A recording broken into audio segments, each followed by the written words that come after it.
Hi everyone, good evening. So what we covered till now is, in the previous session especially, was shift because of a layer of different medium, right? So for example, if someone who is in air and is looking, trying to look inside maybe liquid surface, or can be any liquid surface actually.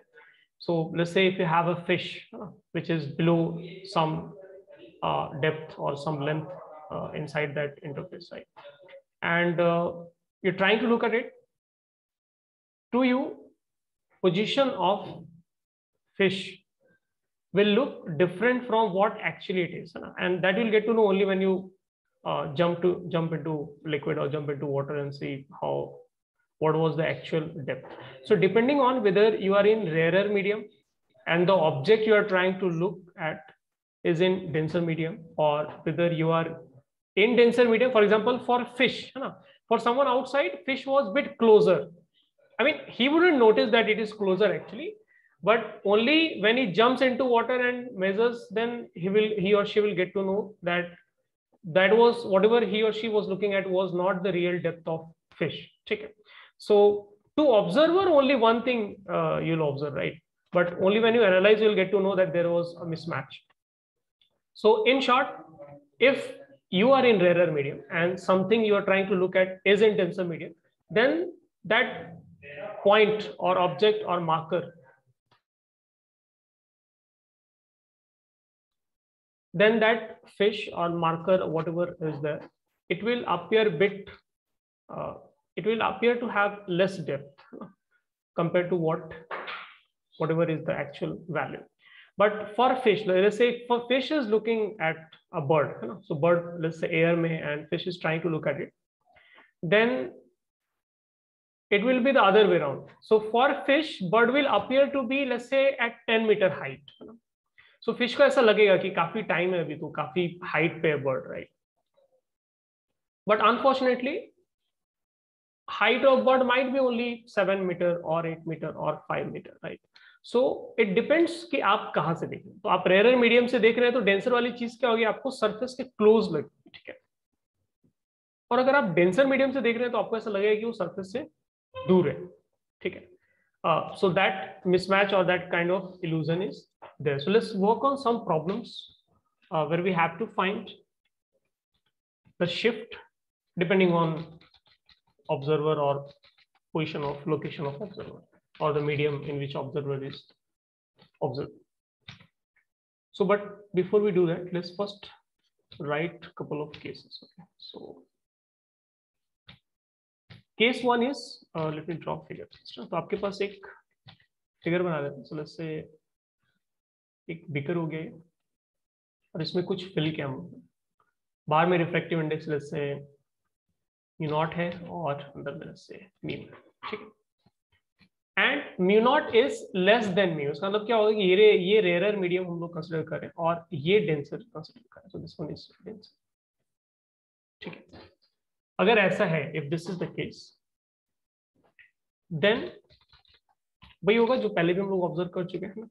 So what happens in this case is कि आपका object actually यहां पर होगा, but आपको दिखता क्या है, थोड़ा सा ऊपर दिखता है, ठीक है. एंड ये जो शिफ्ट है ना, ये किसकी तरफ है, जो सरफेस है आपका उसकी तरफ शिफ्ट हो रहा है ना. और इंटरफेस है ना, जो इंटरफेस बोल सकते हैं दोनों मीडियम का, इंटरफेस की डायरेक्शन में ये शिफ्ट हो रहा है.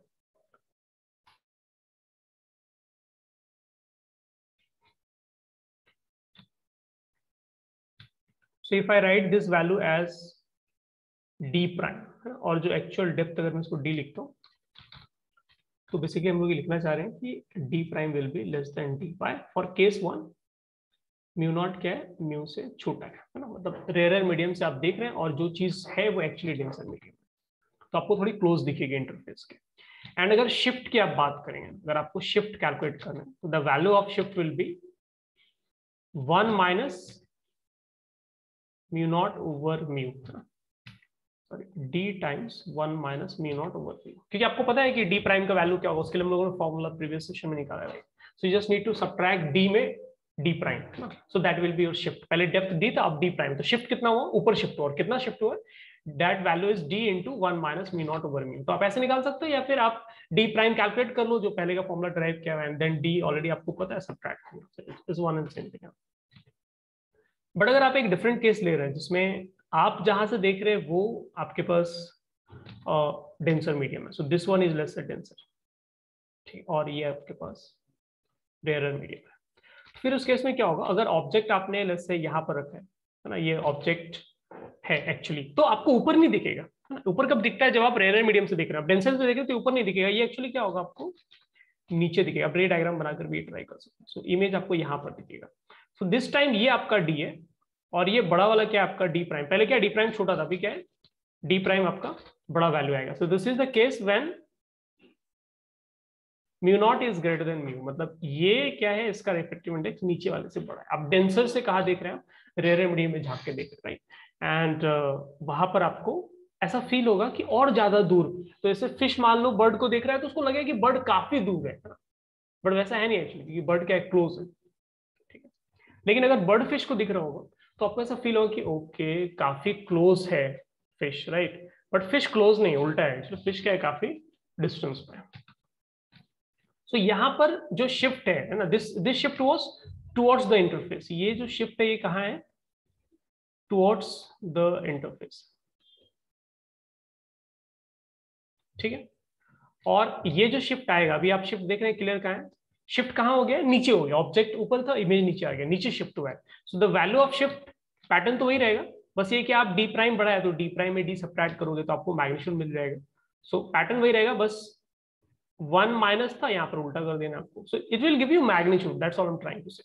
लेकिन ये शिफ्ट किस डायरेक्शन में वो हमें समझना इंपॉर्टेंट है। This time shift is away from the interface, away from the interface,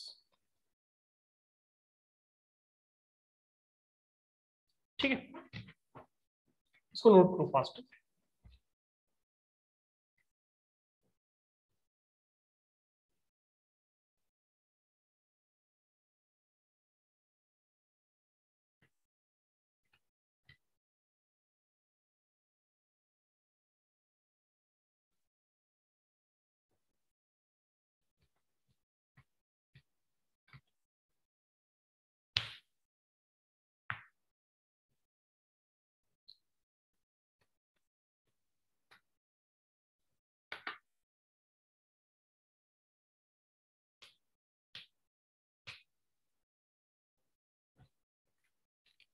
reply करो चैट करें, फिर already note.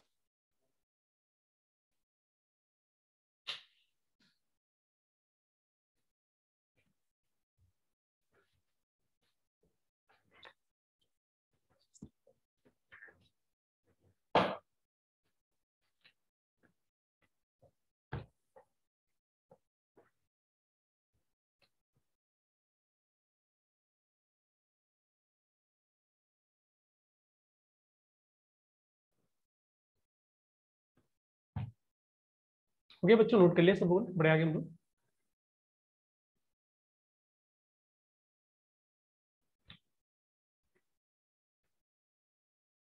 Okay, so I guess everyone has noted.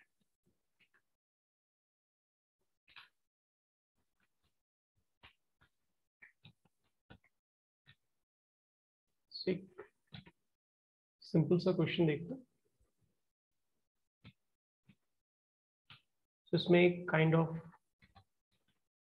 Yellow से बना लेते हैं ना रैंडम चीजें।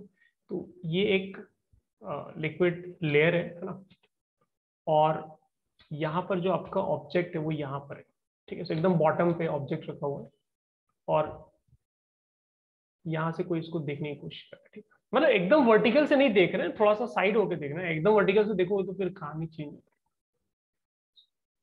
तो थोड़ा सा साइड से देखना है, ठीक है। बहुत ज्यादा साइड से भी नहीं देखना है क्योंकि आप फॉर्मूला नहीं लगा सकते, ठीक है।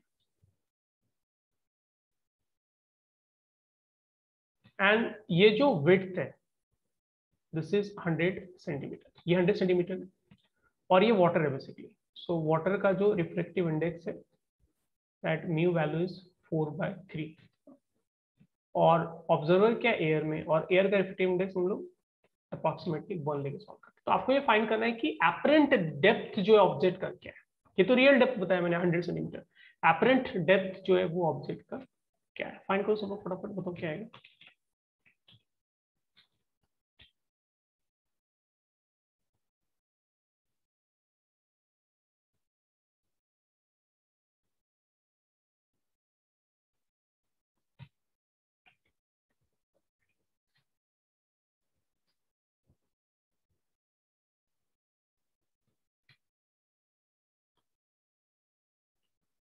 किसी ने आंसर किया है 75। ओके, क्या ये करेक्ट है? सर हाँ बताओ। सर मैं डिस्कनेक्ट हो गया था, आपने जो लास्ट में मैं कॉपी नहीं कर पाया था, मैं स्क्रीनशॉट ले सकता हूँ एक बार? हाँ एक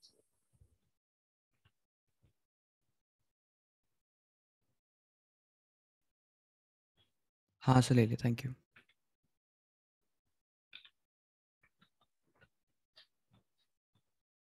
ये रियल डेप्थ है ना, maybe will write D. So we are looking for D prime. अब कैसा है, अपने को फीलिंग आना चाहिए। ये फीलिंग क्या है, इमेज यहाँ पर कहीं दिखना चाहिए, और इसको हम लोग क्या बोलेंगे, डी प्राइम बोलेंगे। ठीक है, कई बार क्या होता है, गेस करके ही बोल सकते हैं कि हमें डिवाइड करना है, मल्टीप्लाई करना है, ये कंफ्यूजन उसमें काफी ज्यादा हो जाता है। So d prime which is apparent depth कितना आता है ये, तो जो फॉर्मूला हम लोगों ने नॉट टुडे प्रीवियस वाले सेशन में जो ड्राइव करा that was, my bad, observer है ना। ऑब्जर्वर के रिफ्लेक्टिव इंडेक्स से आपको मल्टीप्लाई करना होता है किस वैल्यू को, रियल डेप्थ डिवाइड बाय जिस मीडियम में वो चीज है। ये फॉर्मूला था ना, सभी को याद आ रहा होगा, एक बार मैं शो कर देता हूँ अगर नहीं याद आ रहा। ये था जो हम लोगों ने डिराइव किया था ना। पीआई, पीआई क्या है आपका, एपरेंट डेप्थ है। म्यू नॉट क्या है, जहां ऑब्जर्वर था, है ना, डिवाइड बाय म्यू, म्यू कौन सा, जिसमें आपका मार्कर या फिर जो ऑब्जेक्ट रखा हुआ है, into PO which is real depth. ठीक है, तो यही फॉर्मूला हम लोग यूज करें, कुछ नया नहीं यूज किया हम लोगों ने। ठीक है, so this is to find apparent depth. अब इसमें आप वैल्यूज रख दो, और वैल्यूज क्या आना चाहिए, कम आना चाहिए। अगर कभी आपको ऐसा लगे कि नहीं है सर यहाँ पे तो छोटा आना चाहिए, बड़ा क्यों आ रहा है, इसका मतलब रॉन्ग क्या है ना। ऊपर में ऑब्जर्वर का रिफ्लेक्टिव इंडेक्स नहीं लेके मे बी आपने मीडियम का ले लिया, नीचे ऑब्जर्वर का ले लिया, ये कंफ्यूजन काफी कॉमन। सो आप यहाँ पे वैल्यूज डाल देना, 4/, सॉरी नॉट 4, 1 हो गया जिसमें ऑब्जर्वर है, D sorry which is 100 divide by 4/3, तो ये क्या आ गया आपका 75 सेंटीमीटर। 25 सेंटीमीटर शिफ्ट कितना हुआ ऊपर की डायरेक्शन में, कितना 25 सेंटीमीटर, 25 सेंटीमीटर ऊपर दिख रहा है आपको। ठीक, आपको पता नहीं चलेगा कि वो एक्चुअली ऊपर है या नीचे, आपको तो वो बस कहीं पर दिख रहा होगा ना। आप जब टैंक खाली करोगे ना, वाटर आप निकालोगे, हटाओगे सारा वाटर, तो फिर लगेगा ओ माय गॉड तो काफी डेप्थ था। आपने नोटिस किया होगा कई बार वीडियो शूट या फोटोज वगैरह रहते हैं जिसमें स्विमिंग पूल में कोई खड़ा है, तो उसका लेग जो है वो छोटा छोटा दिखता है, मतलब कुछ अजीब सा वो इंसान दिखता है ना, ऊपर का बॉडी नॉर्मल है, नीचे का छोटा छोटा दिखता है, बहुत ही ऑकवर्ड टाइप का वो लगता है। कई बार आपको स्विमिंग पूल देखोगे तो आपको लगेगा कि वो तो काफी कम डेप्थ है, लेकिन जब आप उसमें कूदोगे तो पता चलेगा कि आप डूब के मर सकते हैं, राइट। सो आपकी किस्मत पे डिपेंड करता है। ठीक है, हो गया नोट के लिए सब लोगों ने, बढ़िया आगे।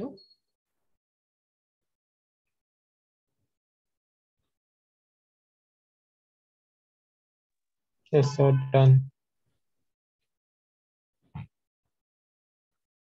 ओके ग्रेट, दूसरा क्वेश्चन।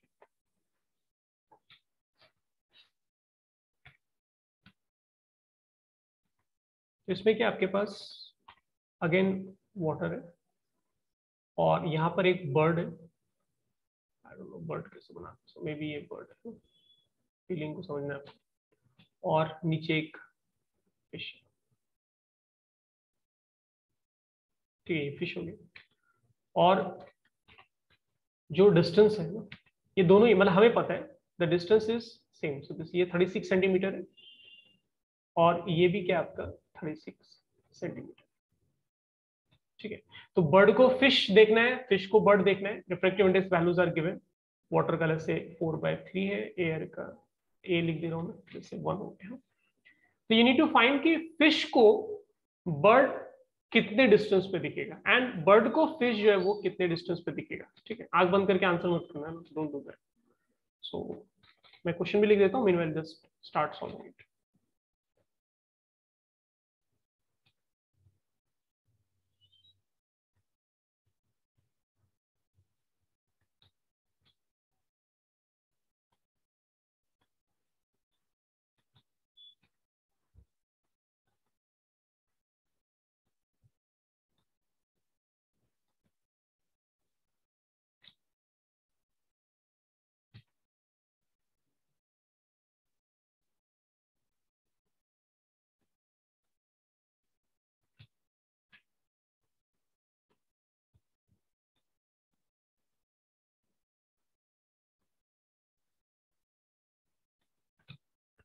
बताओ बच्चों क्या रिजल्ट आएगा।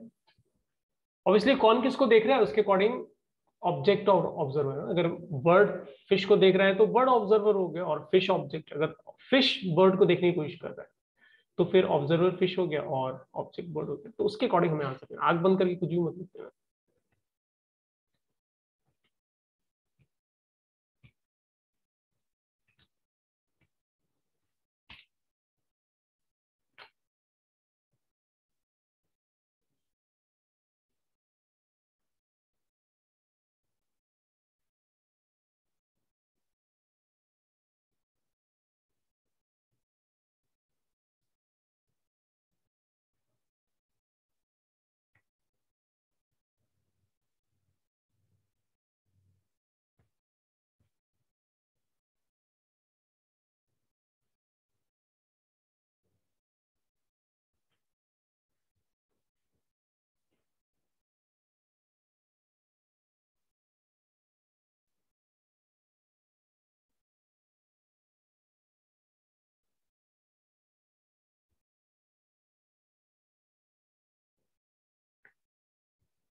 अरे किसी का answer 63 and 84 I guess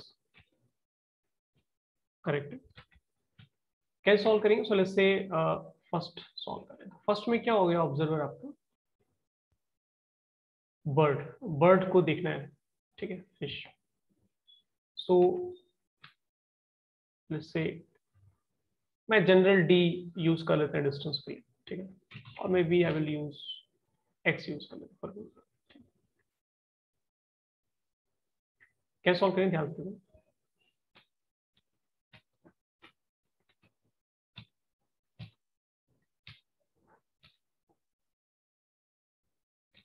expression में वही लगाना है, ठीक है, जो हम पहले लगा रहे थे। बस डिफरेंस क्या हो जाएगा कि ऑब्जर्वर के रिफ्रैक्टिव इंडेक्स से पहले हम लोग मल्टीप्लाई कर रहे थे जो भी डिस्टेंस है उस पर्टिकुलर मीडियम में डिवाइड बाय वो पर्टिकुलर मीडियम का रिफ्रैक्टिव इंडेक्स, राइट। तो अभी क्या करोगे आप?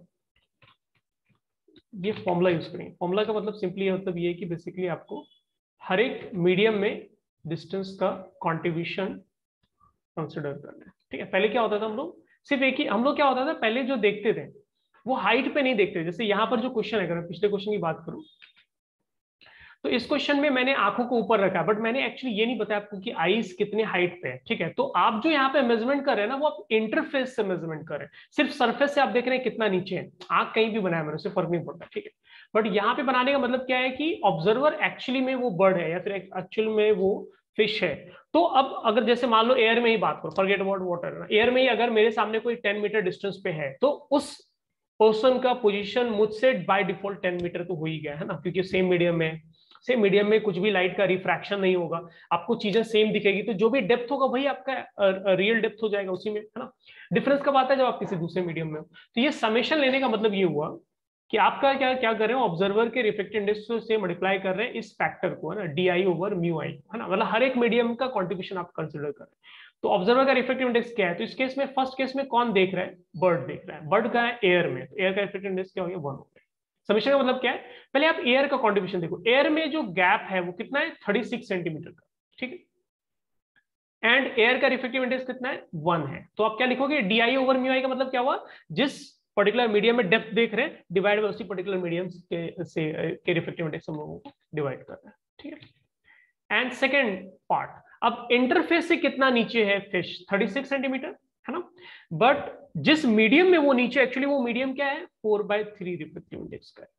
तो यहां से कट पिट के आपका रिजल्ट आ जाएगा 63, very simple calculation. Second case में कौन देख रहा है? फिश देख रहा है, ठीक है। सो फिश के according maybe I will just write Y. Fish के अकॉर्डिंग कैलकुलेशन कर रही है, फॉर्मूला क्या लिखेंगे? सेम फॉर्मूला लिखेंगे,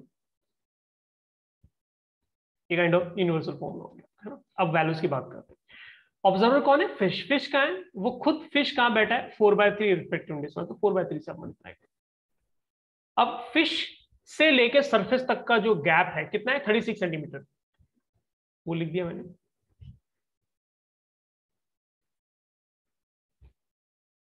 डिवाइड बाय उस पर्टिकुलर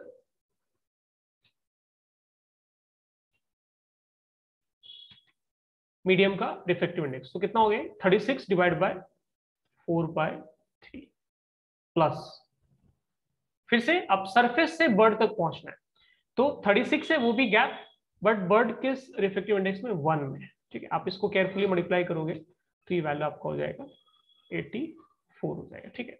इसी चीज को मैं ऐसे भी लिख सकता हूँ, ध्यान देने की कोशिश करना, इसी चीज को मैं ऐसे भी लिख सकता हूँ कि अगर फर्स्ट केस में कौन था? बर्ड देख रहा है, राइट। तो बर्ड से लेके सरफेस तक का 36, तो 36 ही रहने दो, ठीक है।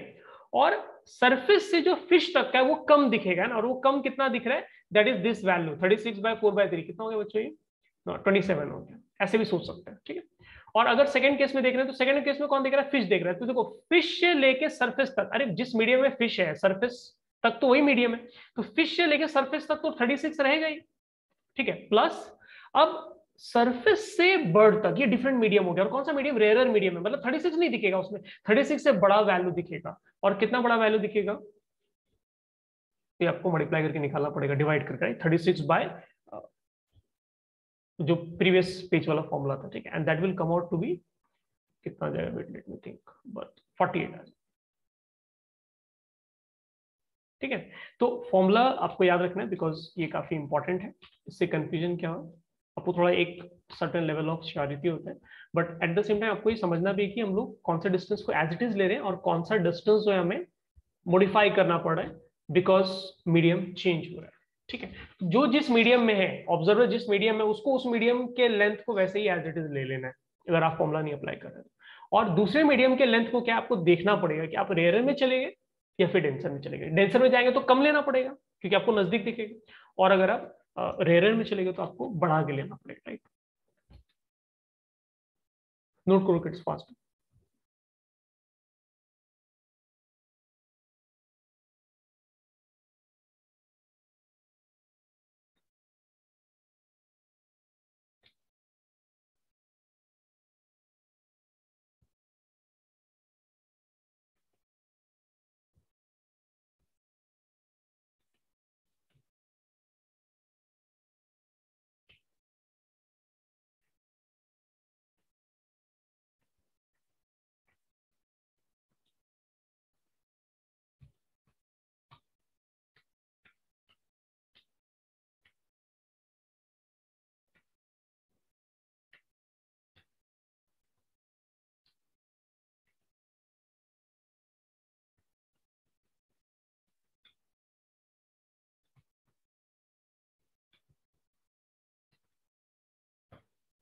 हो गया बच्चों, नोट कर लिया सब लोगों ने?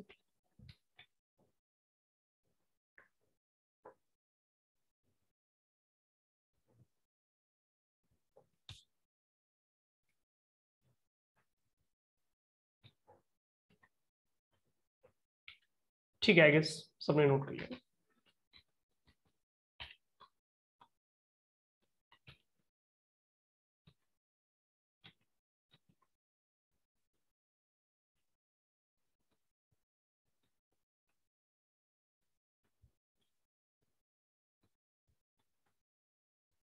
अब क्या आपके पास मल्टीपल लेयर है? अभी तो क्या हो गया, अब सिर्फ एक वाटर लेयर आपने कंसिडर किया और आप एयर में थे, बट अभी क्या करना है हमें? मल्टीपल लेयर को कंसिडर करना है। सो ग्लास ले लेते हैं, क्योंकि वाटर का भी लेयर कुछ भी हो सकता है, as long as separate separate है, we can use this approach, ठीक है।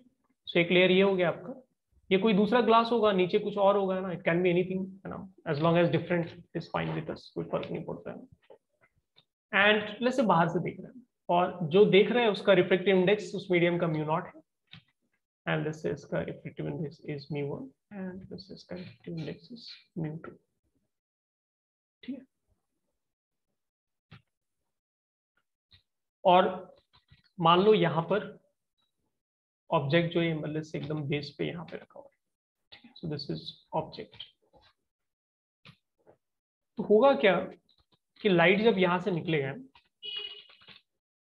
मान लो इस तरह से लाइट निकला, समझने की कोशिश करना, इस तरह से लाइट निकला, तो ये क्या है, इसको ऐसे जाना चाहिए था बट ये नहीं जाएगा। मैं अज्यूम करके चल रहा हूँ कि आगे वाला जो मीडियम है वो लेट्स से क्या कंसिडर करें, अगर मैं डेंसर कंसिडर करता हूँ तो up to bend it towards right.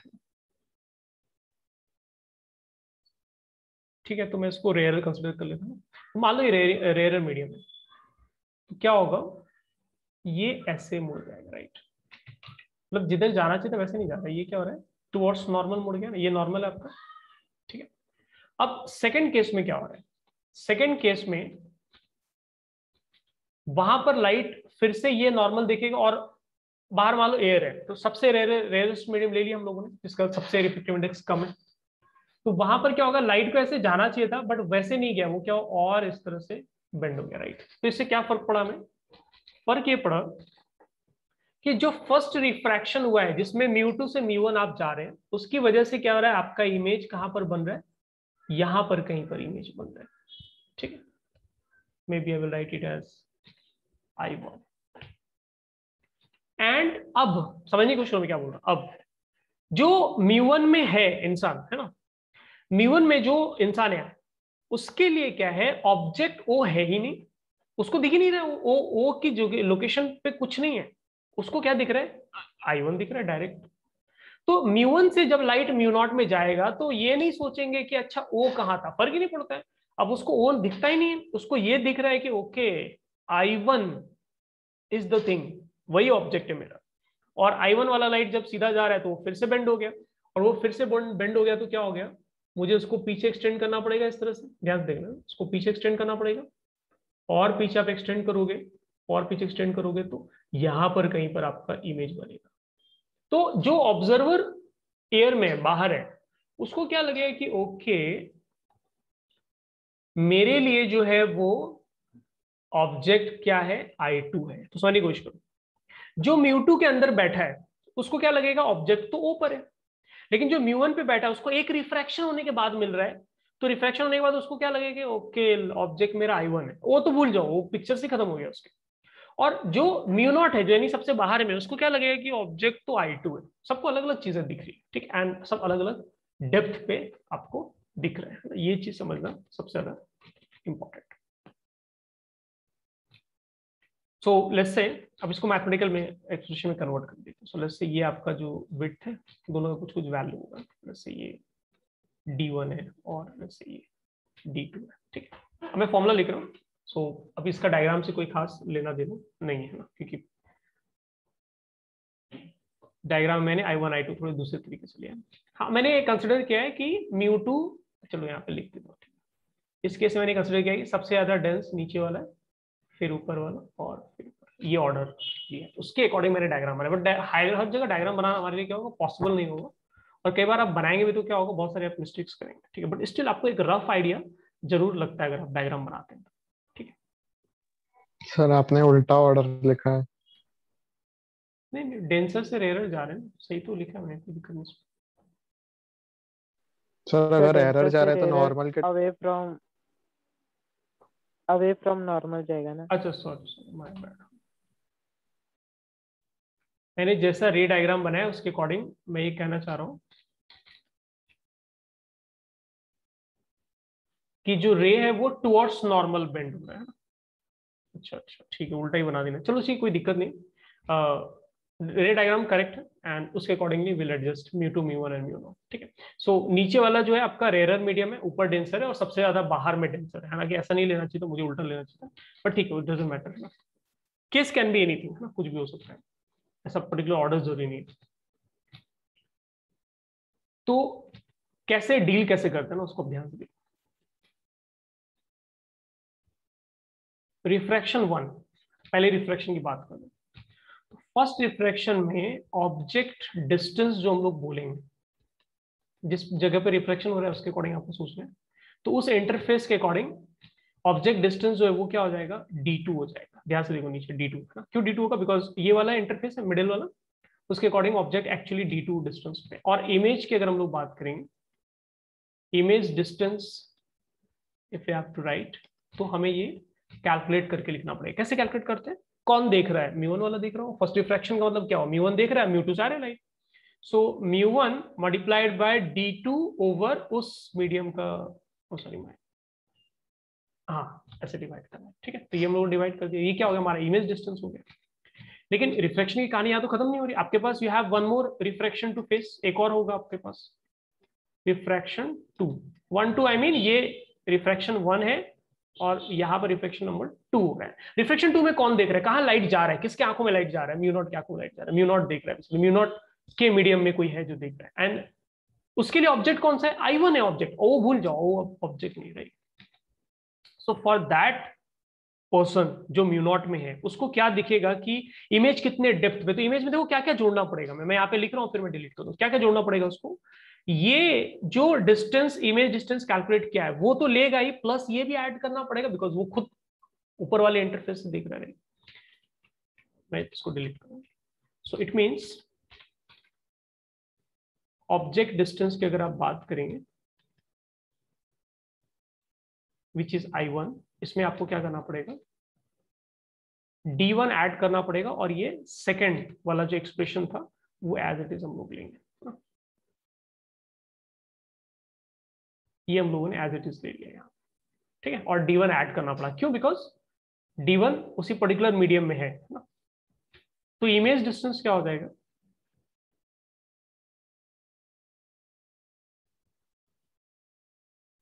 Basically I2 की बात करेंगे,